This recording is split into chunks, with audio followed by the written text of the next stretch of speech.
एक बार का वाक्य है कि रामकृष्ण परमहंस, जो कि स्वामी विवेकानंद जी के भी गुरु थे, उनके पास एक आदमी आया और उनसे कहता है कि यार तुम इतने सारे लोगों को ज्ञान बांट रहे हो, इतनी सारी बातें कर रहे हो, गांव वाले तुम्हें पूछते हैं, पर तुमने अपनी ज़िंदगी में कुछ हासिल नहीं किया है। बोले मैंने एक सिद्धि हासिल करी है जिसके सामने तुम कुछ भी नहीं हो।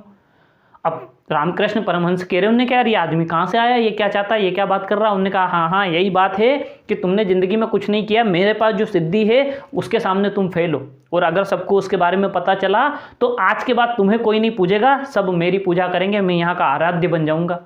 अब रामकृष्ण परमहंस भी कह रहे, उन्होंने कहा यार अब क्या करें इस आदमी का। तो उन्होंने कहा भैया ऐसी क्या सिद्धि बता। उन्होंने कहा नहीं आपको अकेले क्यों बताऊं, पूरे गांव वालों को बुलाओ, सबके सामने मैं सबको बताऊंगा कि मैंने क्या सिद्धि हासिल करी है, और उसके बाद देखना तुमको लोग गांव से धक्के मार के भगा देंगे।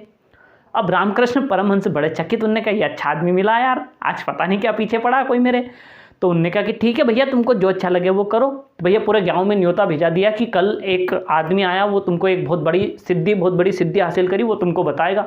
अब पूरे गांव वाले नदी किनारे आके इकट्ठे हो गए, पूछा उस आदमी से कि भैया तुमने ऐसा क्या करा है, कल से बड़े गर्म हो रहे हो, बड़े गुस्से में हो, हमारे गुरुजी को बड़ा परेशान कर रहे हो, तुमने ऐसा क्या करा है। उन्होंने कहा देखो मैंने अपनी ज़िंदगी में एक ऐसी सिद्धि प्राप्त करी है कि मैं इस पानी के ऊपर चल सकता हूँ। अब गाँव वाले सब शौक में आ गए। उन्होंने कहा अच्छा। उन्होंने कहा हाँ ऐसा हो सकता है। उन्होंने कहा बिल्कुल हो सकता है, मैं ऐसा करके दिखा दूंगा। अब सारे लोग रास्ता देख रहे, तो भैया वो तो नदी किनारे जाके खड़ा हुआ, एक पाँव रखा, दो पाँव रखा, चार पाँव रखे, नदी में इस पार से उस पार निकल गया। सारे गांव वाले नतमस्तक। उन्होंने कहा अच्छा ऐसा हो सकता है। उन्होंने कहा ये तो कमाल की सिद्धि यार, ये आदमी तो पानी पे चल सकता है। अब वो उस पार से चल के वापस इस पार आ गया। इस पार आने के बाद फिर रामकृष्ण परमहंस को बुरा भला कहने लगा, उनको कहने लगा कि भैया तुम इस आदमी को भगा दो, आज से तुम सब मेरी पूजा करो, देखो मेरे पास कितनी बड़ी सिद्धि है कि मैं पानी के ऊपर चल सकता हूँ। अब सब लोग रास्ता देख रहे हैं। उन्होंने कहा ये इतनी देर से गर्म हो रहा है, इतना कुछ सुना रहा है, भला बुरा कह रहा है। रामकृष्ण परमहंस चुप खड़े, वो कुछ नहीं बोल रहे, सब लोग रास्ता देख रहे हैं। उन्होंने कहा आप तो कुछ बोलो, इसको डिफेंड करो, इसको जवाब दो, कुछ तो करो ऐसा कि आप यहाँ रहे, हम तो इतने साल से आपको ही पूज रहे। अब रामकृष्ण परमहंस कुछ न बोले। भैया उनने धीरे से एक नाव वाले को इशारा करा, उन्होंने कहा इधर आ।